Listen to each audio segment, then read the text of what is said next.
오늘 예배에 참여하신 우리 성도님들, 또 코로나 또 다른 이유들로 오랜만에 예배에 참여하신 우리 분들도 계시고, 또 처음 이렇게 참여하신 분들도 계십니다.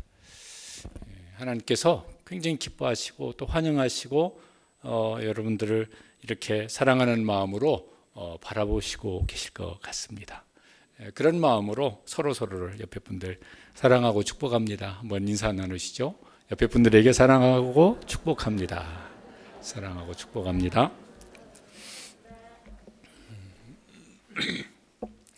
몇 년 전부터 소확행 이런 말들이 뉴스에도 또 사람들이 이제 자주 썼습니다. 일본에서 시작된 말이랍니다.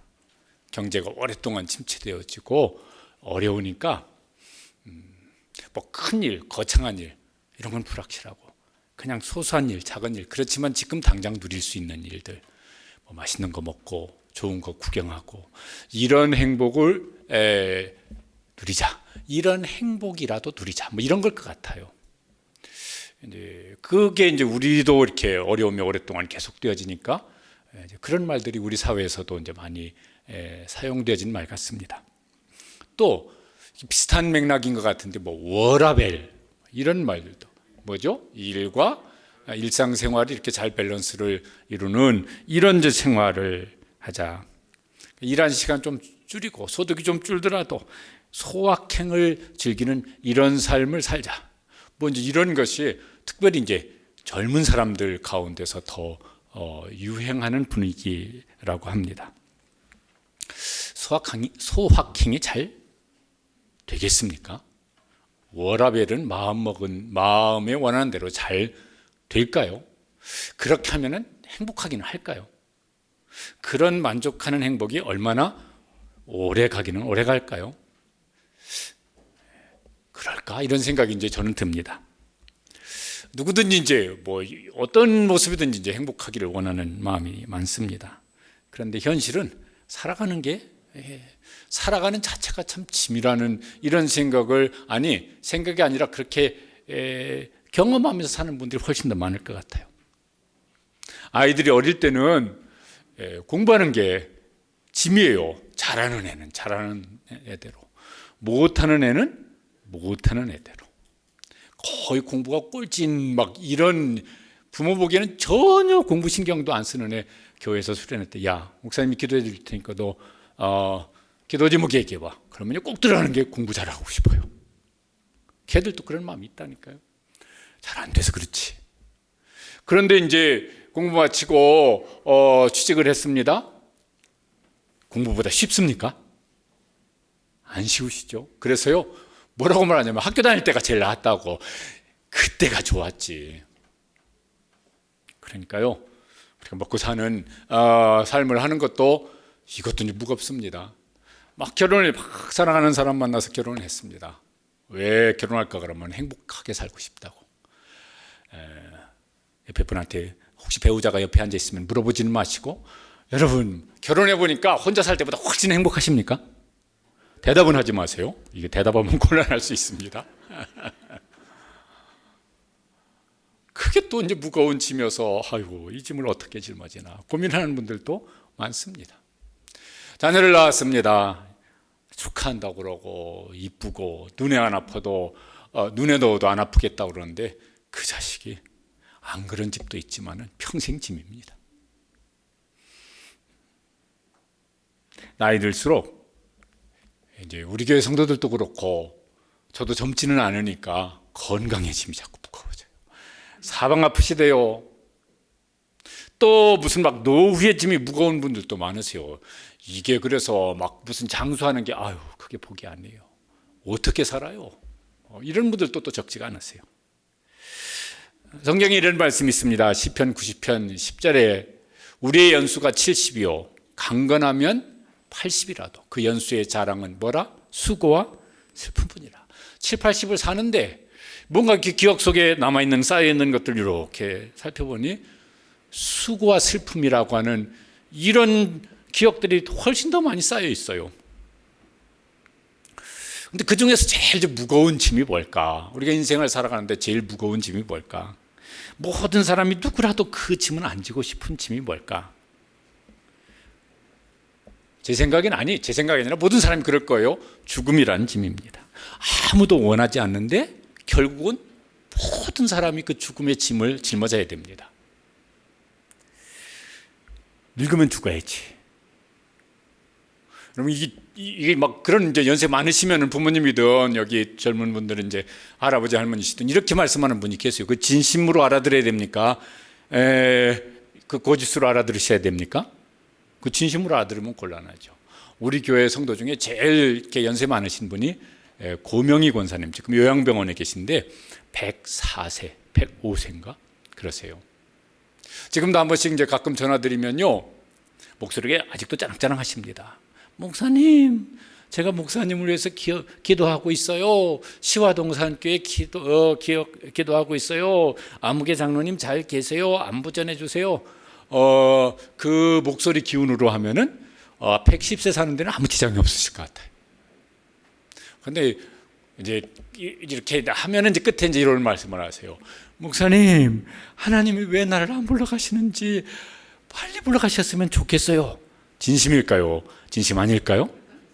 제가 그걸 진심으로 알아들으면 어떻게 될까요? 권사님 알겠습니다. 제가 권사님 빨리 불러가시라고 오늘부터 간절히 기도하겠습니다. 아마 그랬다면 다음부터 제 전화 안 받으실지도 모릅니다. 죽음이 멀리 있을 때는 아직껏 죽지 그러는데 가까이 오면요, 그렇게 말하는 사람은 여지껏 저는 본 적이 없는 것 같아요. 백세 인생 이런 노래가 막 예전에 유행했었습니다. 그 제일 그렇게 반복되는 대목이 있어요. 뭐라고 전해라? 못 간다고 전해라. 60이 됐든 80이 됐든 90이 됐든 못 간다고 전해라. 젊은 사람이 부르면 저건 실감이 안 되는데 그 연세쯤 가신 분들은 저거 굉장히 마음에 와닿는 소리일 것 같습니다. 최고령 사회자로 기네스북에 오른 분이 그 전국 노래자랑 진행자인 송혜 선생이시라고 합니다. 그분이 엊그제 이제 돌아가셨습니다. 어제 어느 교회에 뭐 이렇게 그 행사가 있어서 제가 뭔 순서를 맡은 게 있어 갔는데 끝난 다음에 어떤 분이 인사를 하세요. 목사님, 그리고 옛날 제가 부목사 때 그때 이제 계셨던 집사님인데, 집사님 안녕하세요. 오늘 송혜 선생 장례식 참석하고 왔습니다. 그제 참석하고. 그래서 어떻게 아세요? 그 밴드에 제가 이렇게 함께 했었습니다. 와, 집사님 그러셨었군요. 그런데 거기 장례식 참석했던 사람들이 이런 말을 많이 했대요. 이제 천국 가서 천국 노래자랑 MC 하시라고 그랬대요. 죽으면 끝이라고 막 그렇게 말하는 분들이 그렇게 끝나면 안 될 것 같아요. 그래서 사람들이 죽으면 장례식장에서 좋은 데 가시라고, 세상 사느라고 고생했으니까 죽은 다음에는 좋은 데 가서 편히 쉬시라고, 땅에 묻으면서도 하늘에 가서 천국에 가서 쉬시라고. 좋은 데가 어딘지는 몰라요. 그거 알고 그렇게 말하는 건 아니에요. 좋은 데 가서 편히 쉬는 게 뭔지 알고 말하는 건 아닌데 본능적으로 그렇게 됐으면 좋겠어요. 그냥 죽고 끝나면은 아닐 것 같아. 사느라고 고생 많이 했는데 그렇게 끝나면 안 될 것 같아요. 성경에는 이런 말씀이 있습니다. 전도서 3장 11절에 한번 같이 한번 읽어보셔도 좋겠습니다. 하나님이 사람들에게는 영원을 사모하는 마음을 주셨느니라. 하나님이 사람을 지실 때 몸뚱아리만 지으신 것이 아니라 사람 속에 영혼을 주셨는데 그 영혼은 영혼을 사모하는 그런 이제 욕구가 있어요. 그래서 하나님 교회는 안 다녀. 그래도 그 마음속에 본능적으로 뭐냐면은요, 장수했으면 좋겠고 죽지. 근데 죽은 다음에는 그렇게 끝나지 않았으면 좋겠다고 하는 그런 본능적인 욕구가 이제 우리 속에 있습니다. 원치 않는데 왜 이렇게 다 죽어야 할까? 언젠가는 다 왜 죽음을 맞이하게 되어질까? 피하고 싶으면 가능한 한 피하고 싶은데, 근데 누가 답을 주는 사람이 있습니까? 그 이유 때문에 죽는 것이고, 이렇게 하면 그 죽음을 피할 수가 있든지 아니면 죽음을 극복할 수 있다고 하든지, 이런 답을 주는 누가 있습니까? 의사분이 있습니까? 무슨 철학자가 그렇게 합니까? 어느 과학자가 그렇게 합니까? 아무도 그렇게 말하는 사람은 없어요. 성경에서는 이제 그걸 이제 말씀을 하고 있습니다. 교회에 오면은 불편한 이제 말을 듣게 되는 것 중에 자주 듣게 되어지는 게 뭐냐면은 죄인 뭐 이런 소리를 이제 목사가 설교하면서 자주 하게 되어져요. 성경 공부해도요 그 얘기가 자주 나와요. 여러분 그 들으시면 기분이 막 유쾌하고 좋으십니까?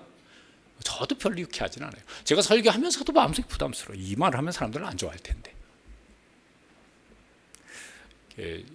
신학교 다닐 때인가요? 토요일 날 경찰서 유치장 가서 이렇게 전도하는 일을 이제 한동안 했었습니다.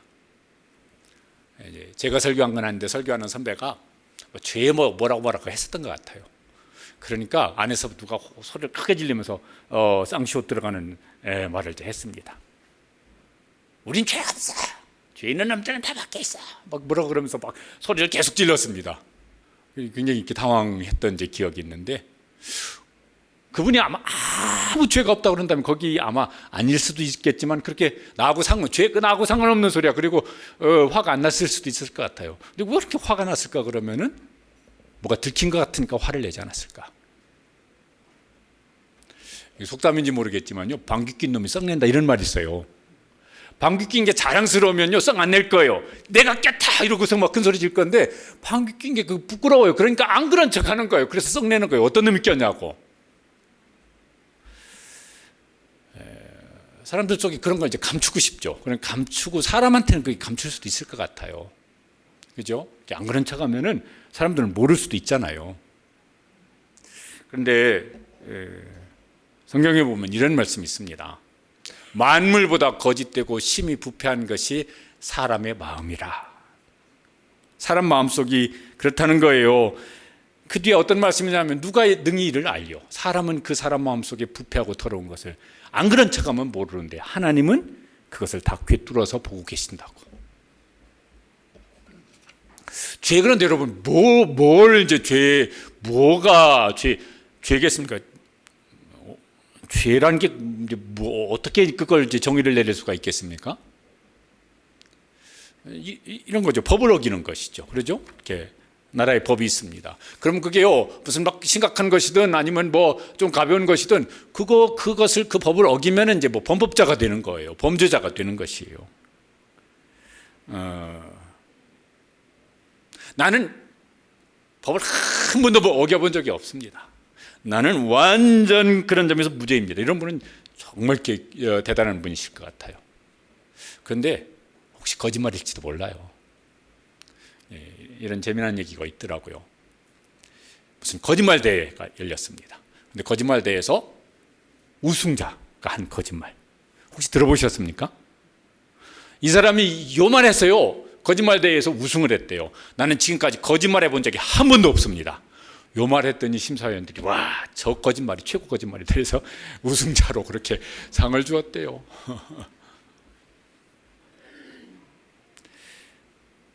법을 안 어겼어도 양심의 가책을 느끼는 일이 있습니다. 아무도 몰라. 그런데 내 양심이 그걸 판결을 내렸어요. 유죄. 그래서 그러면요 내가 양심의 가책을 느껴요. 아니, 다른 사람도 아무도 모른다니까. 다른 사람은 그러면 어때 이러는데 내 양심이 그것은 틀린 거야. 그건 잘못된 거야. 판결을 내릴 때 이제 우리가 양심의 가책을 느끼잖아요.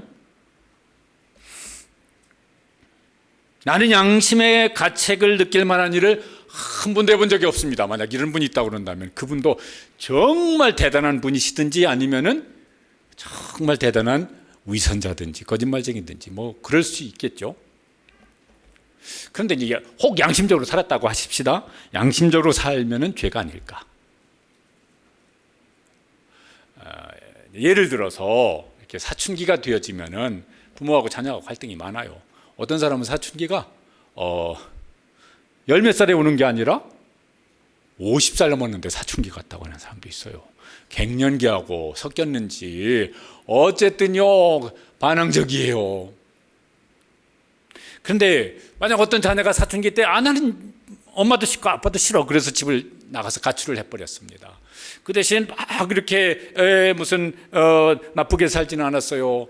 열심히 알바해서 돈 벌고 열심히 검정고시해서 공부하고 그래서 대학도 졸업하고 무슨 괜찮은 직장에 취직도 하고 결혼도 해서 자녀도 낳고 잘 살고 있습니다. 주변 사람들이 칭찬합니다. 아유, 이 사람 아주 열심히 살고 아주 모범적으로 산다고. 그런데 자기 부모한테는 그렇게 사는 동안 한 번도 부모를 찾지도 않냐고 연락도 아니하냐고 나는 부모 인정도 안 해 이러면서 살아갑니다. 그러면은 다른 사람 보기에는 와, 열심히 사는구나 칭찬하겠는데 부모 입장에서 보면은 칭찬할 일이겠습니까? 아니겠죠. 언제나 전화 올려나 언제나 한번 찾아올려나 애간장이 녹도록 기다리는데 와 20년 동안 한 번도 그러지 않고 있어요. 그러면요 부모 입장에서는 차라리 들어와서 대들든지 땡깡을 놓든지 그게 낫지 이게 어디 가서 어떻게 사는지도 모르게 이렇게 살면은 부모 입장에서는 그게 제일 큰 불효일 것 같아요. 아주 불효 중에 제일 큰 불효일 거예요.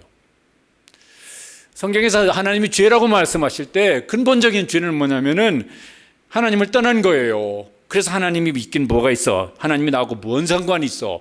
내가 무슨 뭐 하나님이 어쩌고 저쩌고 그런 걸 내가 왜 신경 쓰면 살아야 해?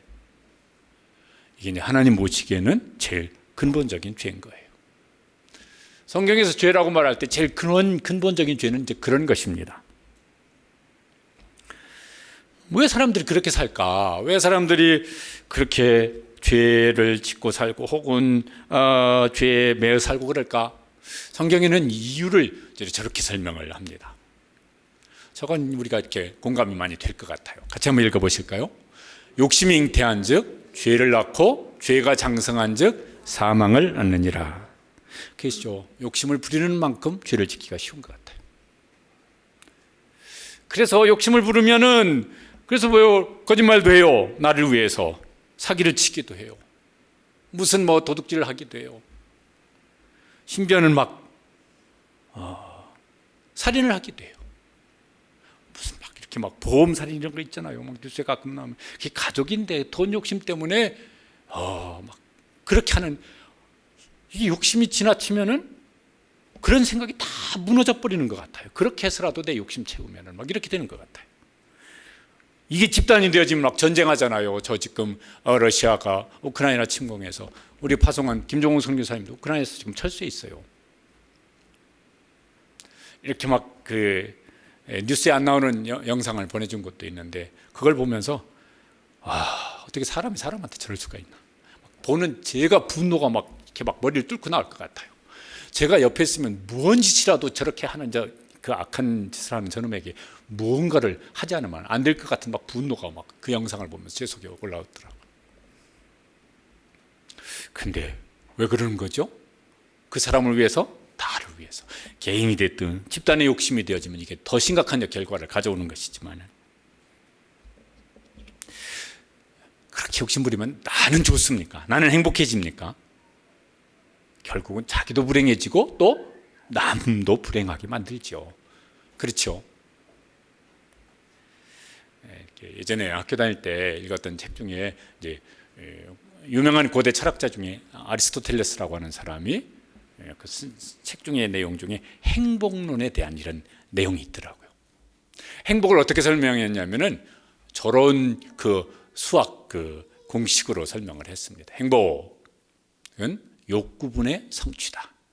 그 행복이라고 하는 지수가 높아지려고 그러면은 두 가지 변수가 작용을 해야 되는데 하나는 욕구가 고정되어 있고 성취가 많아지면은 행복 지수가 높아지겠죠. 반대로 성취가 고정되어 있다 그러면 상대적으로 욕구가 줄어들면은 행복 지수가 높아질 거예요. 읽으면서 그때 이렇게 청년 시절에 역시 용한 사람들은 어쩜 말을 해도 저렇게 용한 말을 하냐 이런 생각이 들었는데 그 뒤로 들었던 생각 중에 근데 저게 되냐 이거예요.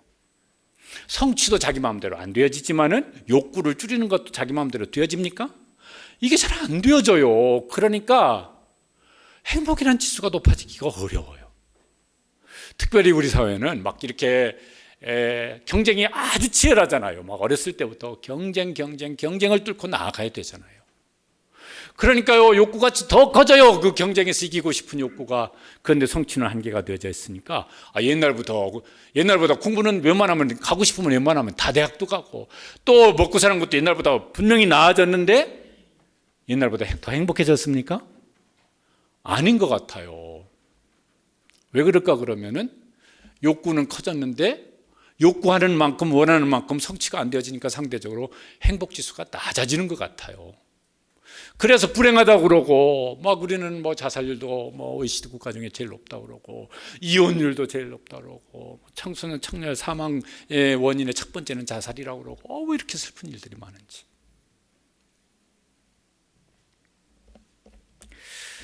그 중에 이제 오늘 성경 말씀처럼 욕심이 잉태한즉 죄를 낳고 죄가 장성한즉 사망을 낳느니라. 그게 갈수록 사람들 마음속에 보고 듣는 것이 많아질수록 욕심은 더 커지고 그러니까 욕심을 부리면 죄는 더 많아지고 그러니까 불행한 일들은 더 많아지고 그런 것 같습니다. 죄가 그냥 죄를 지었으면 뭐 어때 이러고 그냥 끝나면은 뭐 어떨지 모르겠는데 죄에는 반드시 벌이 따라옵니다. 그렇죠? 무슨요 나라 법을 어기면은 작은 법을 작게 어겼으면 뭐 작은 벌을 받아요. 벌금을 내든. 저도 나름대로 운전 조심해서 이렇게 법규 잘 지킨다고 하는데 1년에 한 번은 2년에 한 번은요 원치 않는 딱지가 날라와요. 저도 어디서 어겼는지 모르겠는데 교통법규 어겼다고 딱지 날라와요. 벌이죠. 죄에 따른 벌. 아주 심각하면은 감옥에 가고 정말 뭐 흉악하다 그러면은 이 사람은 사회로부터 영원히 격리시켜야 된다 그러면 이제 무슨 사형 선고를 내리고 뭐 이렇게 이제 되어집니다. 하나님은 어떻게 하시나? 하나님 앞에서 죄인은 그 결과가 어떻게 되어질까? 로마서 6장 23절에 성경에 이런 말씀이 있습니다. 죄의 삭은 사망이요 죄의 결과는 뭐라? 사망 죽음이라. 죄의 대가는 뭐로 끝나냐면은 죽음으로 끝난다는 것이에요. 무서운 형벌이죠. 왜 죽어야 돼? 누구도 뭐가 그 이유를 늙으면 늙는다고 다 죽나? 그 젊은 사람은 왜 죽는 거야? 병들면 죽어? 그럼 건강한 사람은 왜 갑자기 죽는 거야? 뭐라고 누가 다 설명할 수 없는데 성경에서 말을 하는 것은 죄의 삭은 사망이라. 이걸 뭐 어떻게 이제 설명하면 좋을까? 이거 제가 조금 아까 예배 시간에요. 여기에 있는 꽃을 이제 자른 겁니다. 이 꽃이 여러분 이게 사른 거라고 말을 해야 되겠습니까? 죽은 거라고 말을 해야 되겠습니까? 애매하죠? 아직 향기는 잘 모르겠고 이렇게 아름다운 색깔을 가지고 있는데 근데 요거 내일이나 모레쯤 되어지면은 요게 죽은 거라고 말을 하겠습니까? 사른 거라고 말을 하겠습니까? 누구도 내일이나 모레쯤 이걸 보면은 죽었다고 말할 겁니다. 언제 죽은 거죠?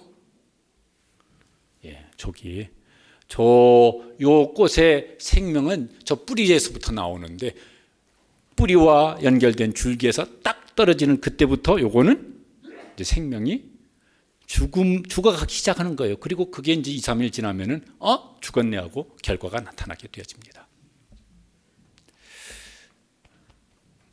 하나님을 떠나면 영혼이 죽었다고 그래요. 그 영혼이 죽으면은 생각도 죽고 선한 생각도 죽고 또 사랑도 죽고 뭐만 자꾸 커지냐면 욕심은 커지고 그러면서요 죽음 같은 삶을 살게 되어지고 마침내는 그 몸도 죽어서 소멸되게 되어집니다. 사람들이 이제 죽으면 이제 끝이 죽으면 다 끝이지.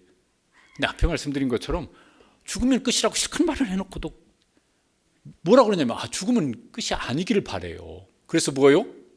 좋은 데 갔으면 좋겠다고. 사느라고 그렇게 고생 많이 했는데 특별히 이제 연세 이렇게 좀 드신 분들은 그 시절 살았던 그 역사적인 시기도 그렇고 개인의 삶도 그렇고 얼마나 고생을 많이 했으니까 죽은 다음에 편한 데 가시라고 그러는데 죽으면 끝이라고 말해놓고도 죽으면 끝나면 안 될 것 같다 그렇게 말들을 합니다. 근데 성경에는 죽음 후에 있는 정말 심각한 것을 이제 말씀을 합니다. 뭐라고 말씀하냐면 저렇게 말씀하고 있어요. 제가 읽어드리겠습니다. 왜냐하면 이거 한번 읽어보시죠. 그러면 오늘 교회 처음 오신 분들은 난 저런 거 싫어. 막 이렇게 마음에 막 거부하는 게 생길지도 모르실 것 같아서. 한 번 죽는 것은 사람에게 정해진 것이요 그 후에는 심판이 있으리니. 죽는 것을요 하나님이 정하셨어요. 죄의 삭슨 사망이라. 이거 사람이 정한 것 같으면은 사람이 바꾸면 되잖아요. 사람이 정한 법이라고 하면요 사람이 그 법 바꾸면 되잖아요. 근데 저걸 바꿀 수 있는 사람이 있습니까? 인구가 무슨 79억 80억 이러는데 80억이 다 찬성 투표를 해도 저거 바꿀 수 없습니다. 마찬가지로 죽음 후에는 심판이 있으리니 이걸 사람이 바꿀 수가 없어요. 하나님이 바꾸시지 않는 한은 사람이 바꿀 수가 없습니다. 그 심판을 죽는다는 말보다 더 사람들이 싫어하는 말로 성경에서 말을 합니다. 뭐라고요? 그 심판을 뭐라고 말하는지 기억하십니까? 지옥이라고 말을 해요. 우리나라 이렇게 드라마가 넷플릭스 이런 데서 막 시청률 세계 1위 막 이런 거 금년에 한 드라마가 있었어요. 그 중에 하나는 보셨습니까?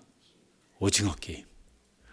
저는 보지는 못하고 인터넷에서 검색해서 하도 막 유명하다고 그래서 이렇게 짧은 영상을 좀 본 적이 있습니다.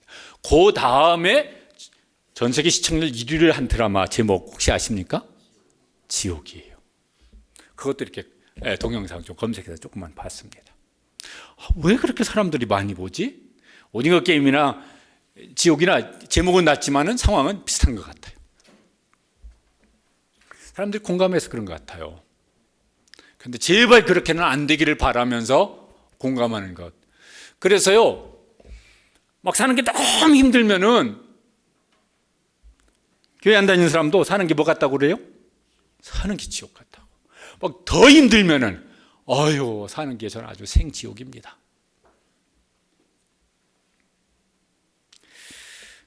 그 말은 듣기도 싫어하지만은 듣기 싫어한다고 해서 나는 그거 부정해 절대로 인정하지 않아 부정해 그래서 없어지면 괜찮죠. 그런데 여러분 내가 부정한다고 해서 다 없어집니까? 안 그렇잖아요. 난 죽음을 인정하기 싫어.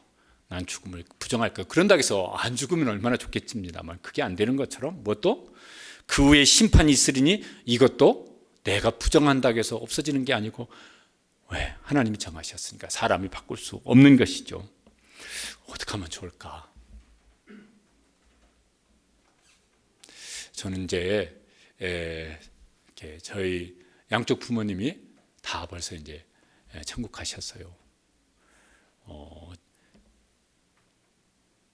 제 또래인 사돈 목사님도 지금 암 말기 고생 중에 있으시고 또 우리 교회 성도 중에서도 암 말기에 또 전이 되신 분도 있으시고 주변에서 늘 죽음을 실감하는 것 같아요. 하나님 다시 건강 주시고 다시 회복을 주십시오. 이런 마음이 얼마나 간절합니까? 제가 이렇게 젊었을 때 이런 장례식을 치른 적이 있어요. 15살에 백혈병이 들려서 17살에 죽었어요. 이 아이 마지막 이제 찾아가서 예배를 드렸습니다. 복음을 전하고 예수 믿으면은 죽어도 천국에서 영원히 산다. 얘가 기도를 따라서 하고 아멘 했는데 일어서야 되겠는데 애가 저를 붙잡고 이렇게 말을 했어요. 목사님 17살짜리예요. 저 살고 싶어요. 야. 그리고 이틀 뒤에 장례식을 치렀습니다. 죽어도 괜찮아요? 무슨 소리. 늙으면 죽어도 괜찮아요? 무슨 소리. 그런데 피할 수가 없어요. 더 심각한 건 그 후에는 심판이 있으리니 누가 피할 수가 있어요. 그런데 아무도 이거에 대해 답을 줄 수가 없는데 아무도 도와줄 수가 없는데 아까 우리 간증하신 그 이상철 집사님이 저분이 어떻게 한 10분 내로 막 그동안 겪은 걸 얘기하려니까 그냥 이렇게 몇 개만 얘기했지 저거 다 얘기하려면요 소설한 권 되게 될 거예요. 누구한테 손을 내밀어? 정말 힘들 때 어려울 때 누구한테 손을 내밀어? 그러니까 이제 여기서 내 인생 끝나야 되나 막 이런 고민을 이제 하죠. 근데 예수님께서 특별한 여기 초대를 하는 것이 이제 나옵니다. 아까 읽은 28절 말씀 앞부분을 다시 한번 보시면은 이렇게 이제 초대를 하십니다. 같이 한번 읽어보실까요? 수고하고 무거운 짐진 자들아 다 내게로 오라. 아무데 손 내밀 수 없으면 나한테 오라. 우리는 막 정말 막 무거운 짐을 지고 있는 사람이 우리한테 전화하고 자꾸 찾아오면 부담스러워요. 그런데 주님은 뭐라고 말씀하시냐면은 그러냐? 나한테 오라. 내가 내 손 잡아주마. 아무도 위로해 줄 사람 없냐? 그럼 나한테 와라. 내가 위로해 줄게. 아무도 내 마음을 알아줄 사람이 없냐? 그러면 나한테 와라. 내가 네 마음 알으니까. 아무도 너한테 내 길을 인도해 줄 사람 없냐? 나한테 와라. 내가 네 길을 인도해 주마. 그래서 이제 불러주세요. 여기 오늘 예배하는 우리 모든 성도님들, 또 우리 처음 오신 분들이시라도 정말 힘들 때는 내가 너희를 쉬게 하리라. 그 주님의 손을 붙잡고 힘을 내고 일어서고 또 나아갈 수 있게 되시기를 주님의 이름으로 축복합니다. 그런데 이제 이건 가장 무거운 짐은 죽음이란 짐이에요. 근데 이걸 예수님이 도대체 누구시길래 내게로 오라 내가 너희를 쉬게 하리라 이렇게 말씀하실 수 있으실까? 여러분, 사람이 이런 말을 했다면요 빨리 119를 부르는 게 제일 나아요. 만약 제가 막 수고하고 짐진 여러분들 저한테 오십시오. 제가 여러분을 쉬게 하겠습니다. 그러면 빨리 119를 부르는 게 좋습니다. 그리고 실컷 어디로 가야 되겠어요? 저기 병원 용인에도 있고 의왕시에도 있고 있어요. 사방에. 거기로 가는 게 나아요. 사람은 그렇게 말할 수 없어요. 말이 안 되는 소리죠. 그런데 예수님은 그렇게 말씀하셨어요. 왜 그러셨을까? 성경에서 제일 유명한 말씀 중에 하나가 요한복음 3장 16절인데 거기 이제 이런 말씀이 있습니다. 같이 한번 읽어보시죠. 하나님이 세상을 이처럼 사랑하사 독생자를 주셨으니, 독생자는 하나님의 아들 예수 그리스도신데 하나님이 그 세상은 세상에 있는 사람이고 더 말하자면 세상에 살고 있는 죄인인데 그를 사랑하셔서 독생자 예수님을 세상에 보내주셨습니다. 그 예수님이 세상에 오셔서 뭔 일을 하셨나? 그 결정적인 일이 로마서 이제 5장 8절에 이렇게 기록이 되어 있습니다. 우리가 아직 죄인 되었을 때 그리스도께서 우리를 위해 죽으심으로 하나님께서 우리에게 대한 자기의 사랑을 확증하셨느니라. 우리가 하나님 앞에 죄인일 때 하나님께서 우리를 사랑하셔서, 나를 사랑하셔서 하나님의 아들 예수 그리스도를 세상에 보내주시고 그 예수 그리스도께서 죄인인 내가 받아야 될 죄의 형벌인 죽음, 그 죽음을 예수님이 대신 십자가에서 죽으셨다고. 기독교는 그것이 기독교 신앙의 핵심이잖아요. 왜 그러셨냐면은 사랑 때문에 그러셨다고. 확증하셨느니라, 요 말이요 영어 성경에는 demonstrate 이렇게 돼 있어요. 우리가 데모한다고 그러잖아요. 내가 뭔가를 내 의견을 강력히 주장하려고 할 때 데모를 합니다. 머리도 두르든지 막 심하면 막 돌멩이 집어던지든지 하면서 데모를 합니다. 우리 주장은 이거야 막 이럴 때 막 데모를 그렇게 이제 하잖아요. 하나님이 데모하셨어요. 내가 너희를 사랑하는데 내가 너희를 이렇게 사랑한다고 예수님을 십자가에서 대신 죽게 하셨는데 그게 하나님의 사랑의 데모입니다. 왜 그렇게 하나님이 하셨느냐? 그렇게 하신 이유가 이제 뭐냐면은 요한복음 3장 16절 아까 읽은 그 뒷부분에 보면은 이유는 저렇게, 그 이유는 이런 말이죠. 그를 믿는 자마다 멸망하지 않고 영생을 얻게 하려 하심이라.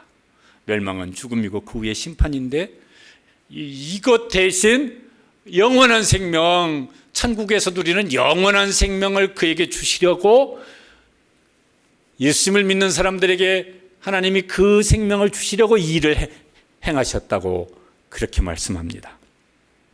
로마서 6장 23절에 보면은 조금 더 다른 표현이 있습니다. 하나님의 은사는 그리스도 예수 우리 주 안에 있는 영생이니라. 은사라는 말이 다르게 말하면 선물입니다. 기프트, 뭐 기프티콘 막 이래가지고 커피도 보내고 하던데, 혹 저한테 보내실 분 있는 분은 그거 카톡으로 보내지 마시고 커피를 교회 사무실로 배달해 주시기 바랍니다. 왜냐하면 그거 보내면 저는 어떻게 찾아서 써먹을 방법을 몰라요. 그래서 몇 번 받은 적이 있는데 한 번도 써먹은 적이 없습니다. 아이고, 어떻게 그런 건 지금 그러면 안 되는데. 하나님께서 우리에게 선물을 주셨다고. 하나님께서 주시는 선물은 그리스도 예수 우리 주 안에 있는 영생이니라. 예수님이 십자가에 죽으셨고 3일 만에 죽은 자 가운데 부활하셨습니다. 이게 기독교 신앙의 아주 핵심인데, 예수님은 죽으시고 부활하셔서 영원히 사시는 분이신데, 그 예수님의 생명을 예수님을 믿는 사람에게 주십니다. 하나님의 선물. 여러분요, 선물은 내가 노력해서 받는 게 선물입니까? 아니에요. 노력해서 받는 건 대가예요. 근데 선물은 뭐냐면은, 주는 사람이 그에게 호의를 베풀면 나는 어떻게 하면 되냐면, 고맙습니다, 감사합니다, 뭘 이런 걸 다 주시고, 이래서 받으면은 그냥 내 것이 되어지는 것입니다. 하나님은 그리스도 안에 있는 영원한 생명을 뭐로 주신다고요? 선물로 주세요. 너 한번 목교회 10년 다녀봐라. 너 양심 어긋나지 말고 살아봐라. 너 무슨 그만 짓 하지 말고 선한 일을 향해서 한번 살아봐라. 그러면은 줄 게 이게 아니고 예수님을 믿는 사람에게 그냥 선물로 주신다고. 그리고 이제 거기에 그 선물 중에 아주 특별한 선물이 하나 더 있습니다. 요한복음 1장 12절에 보면요, 이런 선물을 주세요. 같이 한번 읽어보시죠. 영접하는 자, 곧 그 이름을 믿는 자들에게는 하나님의 자녀가 되는 권세를 주셨으니. 권세는 권리라고 하면 좋겠습니다. 영접한다는 건 예수님을 내 마음속에, 예수님이 나를 위해서 그렇게 하셨구나, 내 마음속에 내 마음 문을 열고 모셔드리는 거예요. 그냥 말 그대로 영접입니다. 그게 다른 말로 예수님을 믿는다는 거예요. 그 사람은 하나님께서 그에게 하나님의 자녀가 되는 권세를 주신다고 말씀하세요. 제가 어제 만났던 목사님이, 저 부산에서 목회를 하고 계시는데 아들이 둘이 있습니다. 하나는 이제 35이라고 그러더라고. 낳은 그 부부가 이제 낳은 자녀고, 둘째는 28, 걔가 벌써 28 됐다고 그러더라고요. 입양했어요. 7살 때 입양을 했어요. 입양 절차를 다 이제 밟아서 입양을 해서 이제 집으로 데려왔습니다. 그래서요, 우리 이제 둘째 아들 이제 생겼다고 한번 둘째 아들 자랑하려고 오라고 그래서 우리가 이제 또 올라갔어요. 그래서 선물 하나씩 사들고 갔어요. 그 목사님이, 이름을 제가 기억을 못 하겠는데, 누구야? 아빠라고 한번 해봐. 자랑하고 싶어서 어제 데려왔어요. 오늘 아빠라고 해봐. 7살짜리가 아빠 소리가 입에 금방 나올까요? 애가 이제 움찔움찔하면서 있어요. 그러니까 그 부인된 사모님이, 에이 당신 저리 가봐. 엄마라고 한번 해봐. 엄마라고. 애가, 사람들은 막 이렇게 잔뜩 와 있지. 그리고 막 우왕 하고 울고 방으로 들어가 버렸어요. 실감이 나서 안 나는 거지. 근데 실감이 나든 안 나든 이 아이가 그 부부의 자녀인 것은 틀림없는 사실입니다. 법적인 절차를 다 밟아서 입양해가지고 이제 저 동사무소 가서 뛰면은 그 집 아들로 나오니까. 예수님을 믿는 사람에게는 하나님의 자녀가 되는 신분을 주세요. 하나님이 주시는 거예요. 그리고 자녀가 되는 권리를 주십니다. 그러면 이제 그는 하나님의 사랑을 받고 하나님의 보호를 받고 하나님의 인도하심을 받고, 그 다음에 세상을 살고 이 세상을 떠난 날은 천국에서 하나님의 자녀로서 영원한 생명을 누리게 될 것입니다. 어떻게 예수님을 믿을 수 있을까? 성경에 이런 말씀이 있습니다.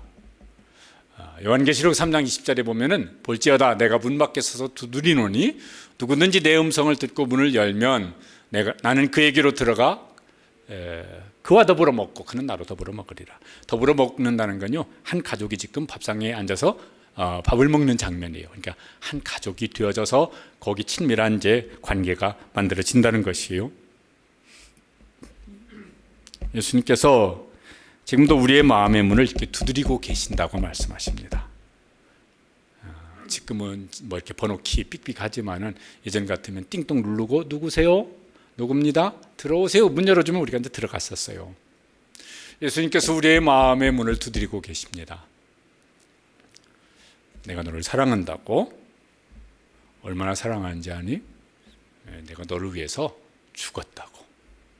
그래서 내가 너한테 뭘 주고 싶다고? 선물을 주고 싶다고. 어떤 선물이요? 영원히 사는, 천국에서 영원히 사는 선물을 주고 싶다고 우리의 마음의 문을 두드리고 계십니다. 우리가 이제 어떻게 반응할 거냐? 거부합니다. 그러면 이제 거부할 거예요. 그런데 오늘 우리 이제 예배를 참석하신 분들은 그런 거부할 마음이 있으면 아마 여기 오시지는 않았을 것 같아요.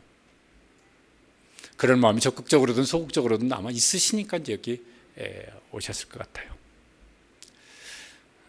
제가 예수님은 아니지만은 예수님의 마음을 대신해서 예수님의 마음을 이제 전해드리는 거예요. 내가 두드린다고.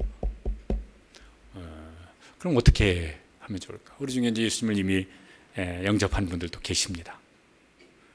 그분들은 이제 감사한 마음을 가지고 이제 있으시면 좋을 것 같고, 혹 교회를 다녔었던 혹은 오늘 처음 나오셨던 분이라도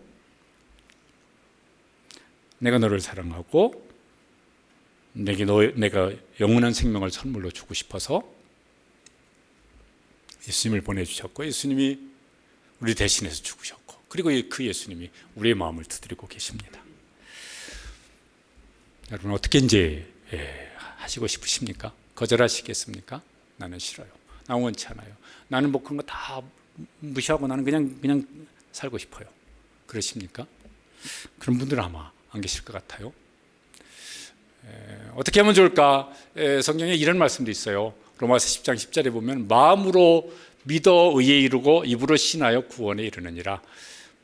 마음으로 믿는다는 건 아까 말씀처럼 예수님을 내 마음속에 영접하여서 믿는 것이에요. 그리고 그걸 입으로 신하는 것, 입술로 고백하는 것을 통해서 그는 구원에 이르느니라고. 그리고 어떻게 입술로 고백할까 그러면은 기도하는 거죠. 하나님, 제 마음이 이렇습니다. 그게 이제 우리 입술로 고백하는 것이에요. 그래서 이 시간 우리의 입술로 고백했으면 좋겠습니다. 오늘 이제 저는 교회를 다녔지만은 혹은 오랜만에 쉬다가 다시 나왔지만은 제 마음속에 예수님을 영접하고 싶습니다.